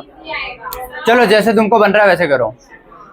सुनो ये आया तो 6.6 इंटू 10⁻⁻20 कॉमन आ जाएगा उधर इधर से, यहाँ क्या बचेगा सिर्फ 2, और ये तो 1 इंटू 2 ही रह जाएगा ना, और उधर क्या बचेगा -1 डिवाइड विद बचेगा ये 20 है ना। 6.6 इंटू 10⁻⁻34 ये कट जाएगा, -20 से ये कटेगा तो कितना बचेगा 14, 2 - 1 1 अपॉन 10⁻⁻14 है, तो ऊपर जाएगा तो कितना हो जाएगा प्लस का 14। आंसर आ रहा है। ये जहाँ भी ई वाला ऑप्शन आ जाना समझ जाना केरल पीएमटी का रहता है most of the time. Kerala PMT वाले 5 ऑप्शन देते थे, तो और उसमें most of the time answer देखना ई रहता है, देखा है मैंने। तो देखो इसको या तो ऐसे भी सॉल्व कर सकते हो, क्या ये 1 कहाँ से आया ऐसा। देखो अगर इसमें और इसमें से कुछ कॉमन निकाल रहा हूँ तो 6.6 10⁻⁻20 कॉमन निकाला, उठा के यहाँ रखा तो 1 बचेगा, यहाँ कुछ उठाए तो 0 नहीं बचता, 1 बचता है। ये भी यहाँ से उठा के बाहर रखा तो वो 1 रहेगा, 1 नहीं, या 1 तो इसका रहेगा ना बेटा, इसका 1 रहेगा, 2 बचा ना, 1 इंटू 2 रह जाएगा तो, और उधर सिर्फ एक ही था तो उसको उठाए तो 1 ही बचेगा। क्लियर है? इसको है तो देखो ऐसे भी कर सकते थे कि ये वाली जो वैल्यू है इसके नीचे ये रखा और इसको इसके नीचे भी रखा, ठीक है, हाँ कैसे भी करो ना। ये h है तो ये मैंने ये किया, h nu by h is equal to K E by H, मतलब is equal to minus is equal to nu not, ये वाली चीज। h से h कट गया, लेकिन भाई फिर new minus kinetic energy by h करोगे, काइनेटिक एनर्जी बाय h को सॉल्व करना फिर झमेला पड़ेगा बेटा। इधर ये ऐसे करो ज्यादा बेटर है, क्योंकि यहाँ फिर एच तो कट जाएगा, न्यू बचेगा, काइनेटिक एनर्जी को फिर h से डिवाइड करना ही पड़ेगा, लेकिन यहाँ ज्यादा बेटर में कॉमन इतना निकल गया तो कुछ बचे ही नहीं ना। क्लियर है? तो कोई भी मेथड से करो जो फॉल्व करोगे तो आंसर सेम ही आते हैं। ये समझ में आया? चलो ये रब करके नए क्वेश्चन लिख रहा हूं मैं। क्वेश्चन इसने क्या बोला, when electron jump from n is equal to 4 to n is equal to 1, चौथी रिंग से पहली रिंग में जंप कर रहा है, ठीक है। State in which hydrogen atom, बोला था अधिकतर क्वेश्चन वो हाइड्रोजन को लेके ही देगा, हाइड्रोजन एटम, ठीक है। तो हाइड्रोजन के लिए Z1 होता है अगर कहीं लगता है तो, यहाँ वैसे लग ही नहीं रहा है, ठीक है, बट याद होना चाहिए Z मतलब atomic number, most of the time वो 1 नहीं रखा जाता है तो कोई दिक्कत नहीं। The number of spectral line पूछा गया है, number of spectral line will be मतलब भाई यही पूछा होगा ना।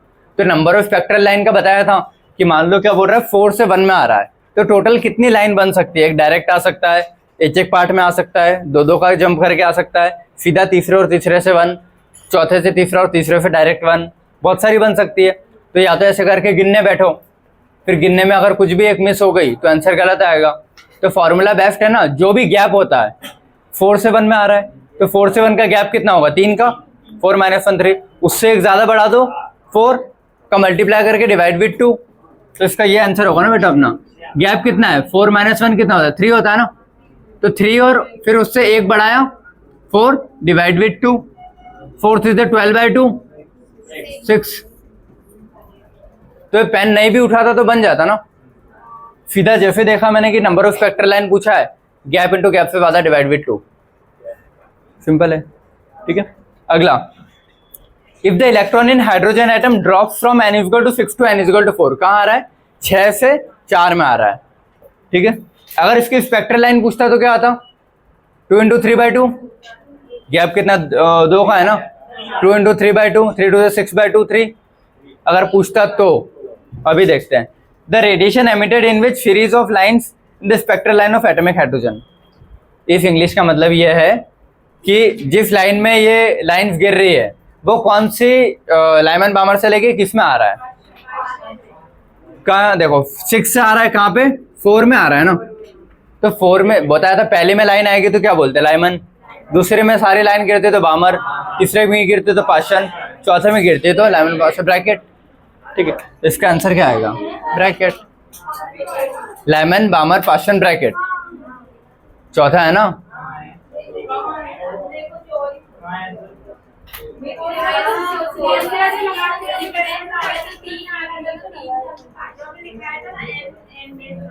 हाँ, वो स्पेक्ट्रल लाइन का लिखाया था कि मान लो इसने बोला है कि 4 से 1 में आ रही है, तो 4 से 1 में उसने पूछा है कि बामर का बताओ सिर्फ मुझे कि बामर में कितनी लाइन गिरेगी, तो वो था कि नंबर ऑफ फिक्स एक उसमें, तो बामर का बोलता तो जहां से आ रही है माइनस जिसमें आ रही है उसको माइनस करना है बस, तो 4 माइनस 2 करता तो 2 आती बामर में। अगर इसमें बेटा आवाज नहीं करो, अगर इस क्वेश्चन में वो सिर्फ ये पूछता कि बामर की लाइन कितनी है, तो बामर तो सेकंड वाला होता है ना, तो स्पेसिफिक सेकंड में सिर्फ बताया था कि जो भी टॉप वाला है 4 में से जिसमें गिर रही है उसको माइनस कर दो, तो बामर की पूछता तो नंबर ऑफ स्पेसिफिक लाइन जो तुमको लिखा था एक और, वो बामर की पूछता तो 2, total number of spectral line पूछता तो ये अपना की गैप इनटू उससे ज्यादा डिवाइड विद 2, ये दोनों वैरायटी हो गई। क्लियर है, ये था वो। इसमें उसने ये नहीं पूछा, इसमें पूछा है the radiation emitted is in which series is in which series, कौन सी सीरीज में, of lines in the spectrum of hydrogen. तो कौन सी सीरीज में आती है जो 6 से 4 में आ रही है, तो 4 में आ रही है तो ब्रैकेट ही होगा सारी। क्लियर है? तो बिना पेन उठाए जैसे क्वेश्चन ही थे। अगला ये, what will be the longest wavelength line in बामर series of hydrogen. कुछ दिया है उसने? कुछ नहीं दिया है। दिया है, देखो लॉन्गेस्ट वेवलेंथ बोला है और बामर सीरीज बोला है। बामर मतलब क्या होता है? लाइमन बामर। तो n इजिकल टू 2 होता है ना, बामर के लिए ये हो गया। और बामर से लॉन्गेस्ट वेवलेंथ कब नहीं, देखो ये अपने को पता है ना, E is equal to H C by lambda होता है बेटा। तो वेवलेंथ लॉन्गेस्ट होगी तो एनर्जी क्या होगी? कम। तो बहुत दूर से आता तो एनर्जी बहुत ज्यादा होगी। देखो यार, अगर जस्ट यहीं का यहीं गिर रहा है तो एनर्जी कम रिलीज होगी। बहुत दूर से आ रहा है तो गैप बहुत ज्यादा होगा ना, सबका गैप ऐड करके माइनस करना पड़ेगा, तो एनर्जी का गैप ज्यादा होगा। ठीक है, तो वेवलेंथ कम तो एनर्जी का गैप ज्यादा। एनर्जी का गैप ज्यादा मतलब क्या? बहुत दूर से आ रहा होगा। तो बहुत दूर वाले को बोलते हैं ना लॉन्गेस्ट वेवलेंथ, पढ़ाया था। Longest wavelength, last line of series, series limit या मैक्सिमम एनर्जी, 4 नाम दिए थे। तो लॉन्गेस्ट वेवलेंथ का मतलब n क्या हो जाएगा? इनफाइनाइट। शॉर्टेस्ट वेवलेंथ देता तो n3 होता, इससे जस्ट एक ऊपर।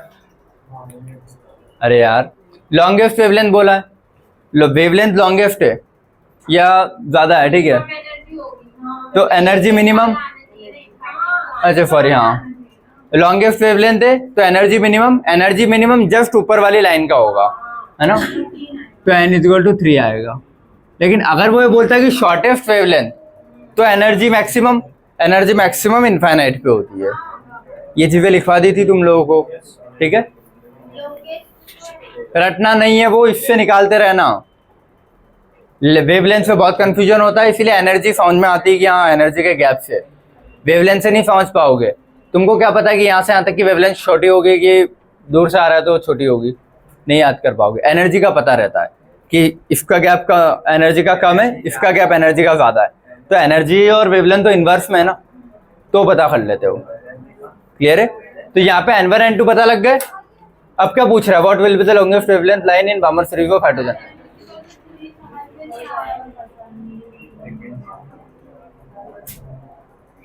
ठीक है, सुनो अब। बामर दिया है n इक्वल टू 2, ठीक है। तो बामर से वो बोल रहा है कि लॉन्गेस्ट वेवलेंथ क्या होगी। तो लॉन्गेस्ट वेवलेंथ वर्ड का मतलब होता है वेवलेंथ लॉन्गेस्ट है तो एनर्जी क्या होगी? कम। एनर्जी कम कब होती है? जब एक जस्ट ऊपर वाले से गिरता है कि बहुत दूर से गिरता है। तो एक ऊपर वाले से, तो इसका एक ऊपर वाला क्या होगा? 3 होगा ना, इसीलिए 3 है। अगर वो शॉर्टेस्ट लिखता तो ये शॉर्ट तो एनर्जी हाई, तो हाई का बहुत दूर से गिरना चाहिए तो इनफाइनाइट होता। क्लियर है? ठीक है।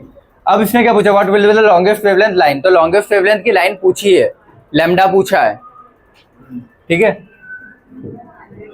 लैम्डा पूछ रहा है ना, तो ये n और n1 n2 से एक ही लैम्डा का फॉर्मूला है अपने पास। 1 by lambda is equal to r z square 1 upon n1 square minus 1 upon n2 square.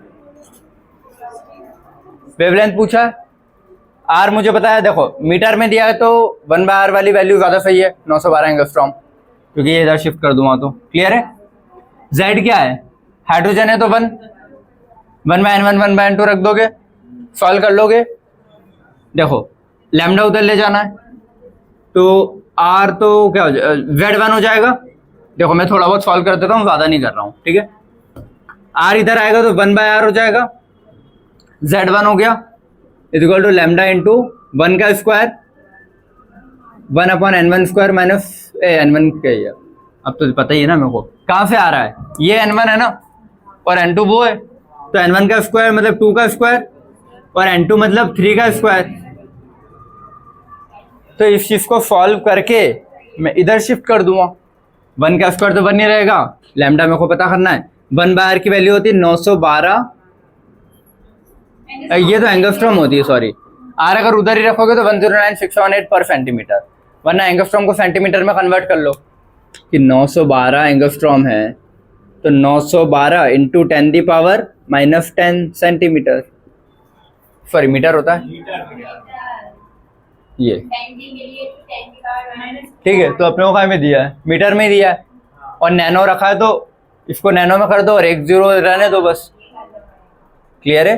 तो वो चीजें तुम कन्वर्ट कर सकते हो कि एंगस्ट्रॉम को मीटर में कर रहे हो कि नैनो में कर रहे हो। अपना एंगस्ट्रॉम में था तो नैनोमीटर में कन्वर्ट कर रहे हैं।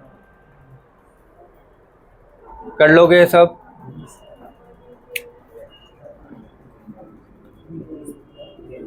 नौ 912 एंगस्ट्रॉम है, तो 912 एंगस्ट्रॉम को जब नैनोमीटर में कन्वर्ट करना होगा, एक एंगस्ट्रॉम होता है 10⁻⁻10 मीटर, एक नैनोमीटर होता है 10⁻⁻9 मीटर। इतना समझ में आता है? अगर तुमको एक एंगस्ट्रॉम को नैनोमीटर में कन्वर्ट करना है तो कैसे करोगे? किस चीज का मल्टीप्लाई करोगे या डिवाइड करोगे? अच्छा रुको, देखो, एंगस्ट्रॉम बड़ा है कि नैनोमीटर बड़ा है? नैनोमीटर बड़ा है, ठीक है। वो वर्ड पे मत जाना कि नैनो मतलब स्मॉल, नैनोमीटर में -9 है तो बड़ा है, -10 है तो छोटा है वो, ठीक है। अब मुझे ये पता है कि 912 एंगस्ट्रॉम है, ये कुछ डिजिट है और ये यूनिट है। अगर मेरे को यूनिट बढ़ानी है तो डिजिट क्या करनी पड़ेगी? कम। तो 912, और ये अगर नैनोमीटर करना है तो ये से ये क्या कर रहा हूँ, बढ़ा रहा हूँ ना, ये कम करना पड़ेगा। कम का मतलब डिजिट में कम नहीं करोगे, पॉइंट शिफ्ट करते हैं, तो पॉइंट शिफ्ट यही होगा कि 9 पॉइंट होगा। हाँ ये है, पीछे से पॉइंट लगना स्टार्ट होते हैं, ठीक है। 91.2 हो जाएगा वो। आया फोन में सभी को?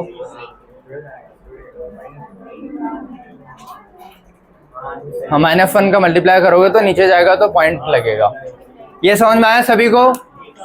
बातें मत करो बेटा, पॉइंट हमेशा पीछे से लगना स्टार्ट होते हैं। मान लो इसका मतलब ये है कि 912 × 10⁻⁻1 का मल्टीप्लाई करना पड़ेगा मेरे को, तब जाके नैनो में कन्वर्ट हो जाएगा। क्यों? क्योंकि इसको एंगस्ट्रॉम करता तो एंगस्ट्रॉम क्या होता है? 10⁻10 होता है, और अगर नैनो रख रहा हूँ तो नैनो का मतलब हो गया ना -1 × -9, तो हो जाएगा 10 - 10। तो जब भी एंगस्ट्रॉम को नैनो में कन्वर्ट करना तो इसका मल्टीप्लाई, ये मल्टीप्लाई मतलब नीचे जाएगा तो 10, नीचे 10 गया तो पॉइंट यहीं लगेगा ना। नहीं आया? खुद से करना है, आ जाएगा सब। यही चीजें हैं यार बेटा, ये कन्वर्जन सीखने पड़ेंगे, ठीक है, आ जाएंगे धीरे धीरे। बस अब फिर इसको सॉल्व कर लोगे पूरा। ये एलसीएम में नहीं ले रहा हूँ कि एलसीएम लूंगा फिर ऊपर मल्टीप्लाई करूंगा। फाइनल आंसर टिक कर रहा हूँ मैं, ठीक है। फाइनल आंसर था तुम्हारा डी, 556 नैनोमीटर आएगा। सॉल्व कर लेना।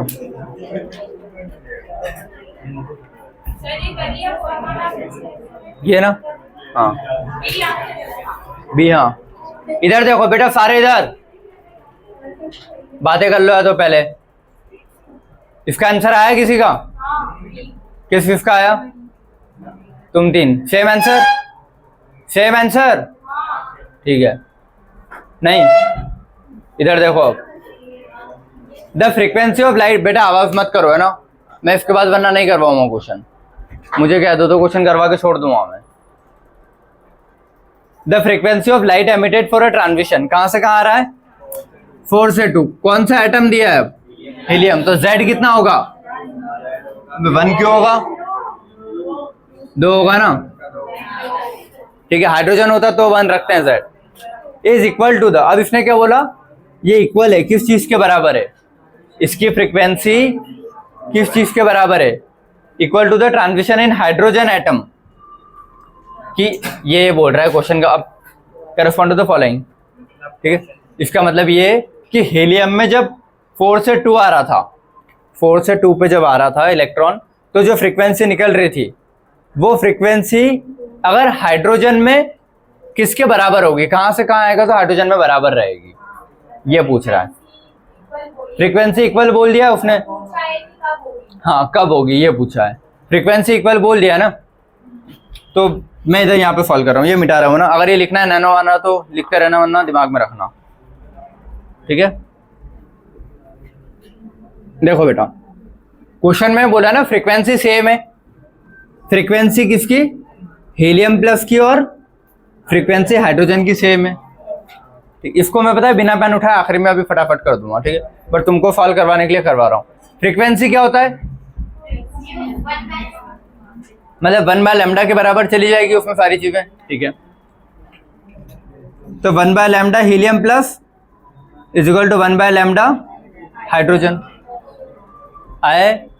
अब 1/λ ऑफिशियल मेथड यही है, ऐसे ही करोगे, ऑप्शन नहीं तुम्हारे पास, ठीक है, या तो फिर हर एक का मैच करते रहो। चलो देखते हैं, ये किया। अब 1/λ इसका क्या आएगा, 1/λ is equal to RZ² 1/n1² minus 1/n2² is equal to 1/λ, sorry 1/λ तो खुद ही था ना, RZ² 1/n1² माइनस 1/n2²। समझ में आया ना, दोनों के लिए फॉर्मूले ही रखे हैं मैंने, और कुछ नहीं किया है, ठीक है। R से R हट जाता है, ठीक है। अब देखो इक्वल टू में R की वैल्यू तो फिक्स है ना, वो कट गई, Z की वैल्यू अलग है। Z इसके लिए क्या है, 2 का स्क्वायर 4, तो मैं यहां लिख रहा हूं इधर 4 रहेगा, और 1/n1² क्या है यहाँ पे 2 माइनस 1/n2² कितना है 4 का स्क्वायर इज इक्वल टू, इसके लिए Z कितना है 1 है ना, 1 का स्क्वायर 1 ही रहेगा। इसका n1 n2 पूछा है उसने कि इसमें n1 से n2 कितना होगा, तो देखो LHS इक्वल टू RHS वाली चीज आती है। इसका मतलब क्या है, ये नीचे 4/4 हो जाएगा ना, 4 अंदर जाएगा तो 4/4 1 माइनस ये 4 यहाँ जाएगा, 4 4 तो 16, 4/16 कितना होता है 1/4, 1/4 ये 1/1 है ना, ये इक्वल है 1/n1² माइनस 1/n2² के, और ये 1 मल्टीप्लाई करो तो 1 ही रहेगा ना। अब मुझे बताओ कि ये चीज इसके बराबर में कब आएगी, ये और ये इसके बराबर है, यही है ना, कि n1 को क्या रखूं कि वो 1 के बराबर आ जाए, 1 का स्क्वायर 1, तो n1 क्या आ जाएगा मेरा 1 का square is equal to 1। n2 का स्क्वायर किसके बराबर है 4 के बराबर है ना, तो n2 का स्क्वायर किसके बराबर है 4 के बराबर है, तो n2 क्या होना चाहिए 2, तभी उसका स्क्वायर ये, या फिर इसको यहाँ पे करके ये स्क्वायर हटा के इधर लगा देते, मतलब डिवाइड करते हैं, सॉरी भाई रूट लगाते हैं, स्क्वायर हटता है तो रूट लगता है, समझ गए ना तुम यार, ये 4 ही रहने दो और ये कर लो, क्लियर है। तो ट्रांजिशन कहां से कहां हो रहा है 1 से, ये n1 क्या है अपना n1 से 2, मतलब हाइड्रोजन में अगर वो 2 से 1 आ रहा है तो जो फ्रीक्वेंसी निकलेगी वो बराबर होगी जब हीलियम में 4 से 2 में आ रहा है, ठीक है। अब इसको जब डायरेक्टली मेरे को सॉल्व करना है फॉर एग्जांपल, ठीक है, जब तुमको सारे फॉर्मूले बहुत अच्छे से पता है, तुमको पता है फ्रीक्वेंसी 1/λ होता है, दोनों के 1/λ रखो तो RR तो कट ही रहा होगा, ठीक है, और फिर क्या बचेगा इसका Z, तो 1/n1 n2 वाले का स्क्वायर वाली चीज आएगी, इसका Z अंदर मल्टीप्लाई होगा, ठीक है, इसका Z अंदर मल्टीप्लाई होगा तो इनकी ये चीजें डिवाइड में चली जाएगी, अरे इसका स्क्वायर और इसका स्क्वायर करूँगा और ऊपर 2 रखूँगा ना दोनों में, सीधा मैं ये कर सकता था ना, इसका स्क्वायर मार के 2, इसका स्क्वायर मार के 2, यही किया था अपन ने अभी, 2 को अंदर ले गए थे ना, सॉरी Z का भी स्क्वायर 4 से करना था ये, तो वो चीजें यही हो जाती कि हाँ कितना है, और इसको सेकंड वाले का n1 n2 किसके बराबर जाता, या फिर तुम ये करते रहते कि इसकी जो फ्रीक्वेंसी निकालते पहले, उसमें फिर इससे मैच हो रही क्या उससे मैच हो रही क्या, 4 ऑप्शन से मैच करते, ये एक सेकंड, उसमें फिर चारों से मैच करना मुश्किल रहता, तो जो क्वेश्चन में गिवन है ना इक्वल, वो वर्ड रखो पहले इक्वल, बस सॉल्व करते जाओ। एक और क्वेश्चन बचा बेटा सारे इधर, the wavelength of which series light toward the UV region, UV region में कौन सा आता है बेटा लाइमन, लाइमन बामर पार्शियल ब्रैकेट था, लाइमन यूवी में था, बामर विजिबल में था, पार्शियल ब्रैकेट पीफंड इंफ्रारेड में थे, हम्फ्रे फार इंफ्रारेड में था, बस पूछा यूवी का ही का है लाइमन का है, सिंपल ही थे, इस 2 ही फॉर्मूले थे हाइड्रोजन स्पेक्ट्रम में, या तो वो 1/λ equal to 1 minus n1² n2², उसका एक ये वैरायटी आ सकती है कि 2 का दे दे और इक्वल रखना है, ठीक है, और एक वो अपने स्पेक्ट्रल लाइन, 2 ही टाइप के क्वेश्चन होते हैं इससे, दोनों टाइप के क्वेश्चन करवा दिए है ना। अगला करो, हाँ क्या कैसे कर दिया? ये बोल रहा है ये n1 स्क्वायर किसके बराबर है 1। अरे जब इक्वल टू मतलब होता है LHS इक्वल टू RHS, तो ये पूरी चीज इस पूरी चीज के बराबर है। तो इसको उठा के अगर यहाँ रखूंगा तो सेम ही है ना वो, तो इसकी ये चीज इसके बराबर होगी, इसकी ये चीज इसके बराबर होगी, तभी सेम है। नहीं आया?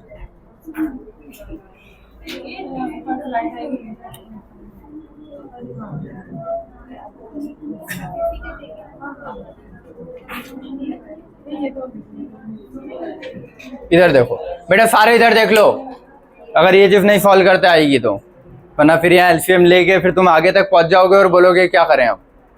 ठीक है, अगर ये इक्वल टू का मतलब होता है बेटा LHS इक्वल टू RHS, मतलब दोनों चीजें बराबर है, तो इसका 1/a बराबर होगा 1/5 के, इसका 1/b बराबर होगा 1/10 के, तो a किसके बराबर होगा 5 के और b किसके बराबर होगा 10 के, तभी तो इक्वल हो पाएगी। इक्वल का मतलब क्या है, ये a 5 होगा b 10 होगा, तभी तो इक्वल हो रहा है ना वो। तो कैसे जब भी फाइनल सॉल्व करोगे तो वो a और b की वैल्यू 5 और 10 ही आनी चाहिए। तो यहाँ वही था कि 1 और 4 जो है वो n1 स्क्वायर और n2 स्क्वायर के बराबर है। तो n1 स्क्वायर किसके बराबर है 1, n2 स्क्वायर किसके बराबर है 4, तो n1 का स्क्वायर 1 के बराबर है, n2 का स्क्वायर 4 के बराबर है। स्क्वायर हटाते तो रूट लगाते, तो n1 क्या हो जाएगा √1, √1 1 ही रहेगा। ठीक है, और n2 का क्या हो जाएगा √4, वो 2 ही रहेगा। अंडर रूट का मतलब होता है वो चीज को 2 बार मल्टीप्लाई करना, 1 × 1 1 ही होता है। ठीक है, या 1 का स्क्वायर 1 ही होगा। क्लियर है ये चीजें? फोटो ले लिया बेटा, चलो मिटाऊं ये। अगले क्वेश्चन है अपने पहला क्वेश्चन। ठीक है, बातें नहीं, पहला क्वेश्चन इधर। Which hydrogen like species will have the same radius as that of Bohr orbit of hydrogen atom. इसमें क्या करना है, सेम रेडियस बोल दिया ना, हाइड्रोजन की कौन सी स्पीशीज का सेम रेडियस होगा हाइड्रोजन एटम के बराबर। Radius of hydrogen is equal to radius of जो भी एटम होगा, बराबर बोल दिया ना उसने सेम। हाइड्रोजन लाइक स्पीशीज जिसका सेम रेडियस हो बोर जैसा। क्या कोई डाउट? हाइड्रोजन का रेडियस कितना होता है 0.529 n square by z is equal to 0.529 n square by z, बराबर दिया ना उसने, ये से ये कट गया। ठीक है, एक तो हाइड्रोजन का दिया तो उसका n क्या होगा 1, कुछ नहीं दिया तो 1 ही रखते हैं, तो ये क्या हो जाएगा 1 का square by 1 is equal to n का स्क्वायर बाय z। देखो ये चीज इसके बराबर कब जाएगी, ये क्या 1/1 है ना, तो ये क्या हो गया अपना 1/1 is equal to n square by z है। तो तुमको n स्क्वायर बाय z की वैल्यूज रख के देखनी है कि n का स्क्वायर करूंगा और लिथियम का z, n का स्क्वायर क्या होगा 4 बाय लिथियम के लिए z कितना होता है, हाइड्रोजन हीलियम लिथियम 3, तो 4/3 1/1 के बराबर नहीं हुआ ना। 2 का स्क्वायर और हाइड्रोजन हीलियम लिथियम बेरिलियम 4 है, तो नीचे 4, 2 का स्क्वायर 4/4 1, तो सेकंड मैच हो रहा है ना इससे, इसीलिए सेकंड आएगा। थर्ड देखो हाइड्रोजन हीलियम 2, तो नीचे 2 आ जाएगा, ऊपर 2 का स्क्वायर 4/2 तो 2 आ रहा है, तो 1 के बराबर नहीं आ रहा ना, तो ये भी ऑप्शन मैच नहीं होगा, ये भी नहीं होगा। 3 3 9 बाय लिथियम का हाइड्रोजन हीलियम लिथियम 3, वो भी नहीं होगा, इसीलिए सेकंड आया। क्लियर है? जब उसने सेम बोल दिया था तो सेम रख के ही देखोगे, ये प्रोसीजर है। फालतू का दिमाग लगाओगे और ऊपर नीचे कुछ कर दिया तो फिर गलत हो जाएंगे आंसर। ठीक है, अगला bore radius of hydrogen atom is approximately कितना है, इतना। हाइड्रोजन की आर दे दिया है उसने, ठीक है, पर हाइड्रोजन का आर पता है यही होता है क्योंकि ये 1/1 हो जाता है। 5 to 9 को उसने 3 रख दिया।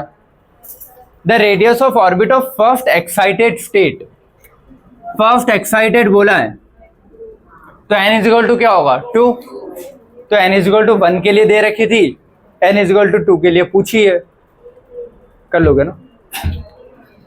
रेडियस कितना होता है बेटा 0.529 n square by z, z क्या है 1 ही रहेगा, तो 0.529 n क्या रखूंगा यहाँ पे 2, फर्स्ट एक्साइटेड बोला है ना, तो n इज इक्वल टू 2, 2 का स्क्वायर 4 बाय z कितना होगा 1, 4 इंटू 0.529 करोगे, 5 4 से 20 होता है, तो 2 पॉइंट में कुछ आना चाहिए। चौथा समझ में आना है क्या किया है मैंने, 0.5, 29 को गायब कर दूं, 0.5 इंटू 4, ये स्क्वायर है ना, सॉरी, तो 2 का स्क्वायर 4, तो 4 इंटू 5 20, 2.0 के आसपास कुछ आना चाहिए, तो राउंड फिगर में ये क्लियर है। हाँ, वो पूरा वैल्यू रखोगे तो फिर वो आ जाएगा, लेकिन मैंने उसको सिर्फ 5 रखा ना। जो भी आ रहा है वो ऑप्शन कभी भी एग्जैक्ट नहीं देता, ऑप्शन वाला भी बहुत बार राउंड फिगर करके ही देता है, ये याद रखना है। तो अपना 2 पॉइंट में है ना, 2 पॉइंट एक ही में मैच हो रहा है देखो, और कहीं आ रहा है क्या 2 पॉइंट, तो ऑप्शन भी ऐसे ही मिलते हैं जो राउंड फिगर में रहते हैं। क्लियर है। अगला ये इन बोर एटम मॉडल लिखा हुआ है ना,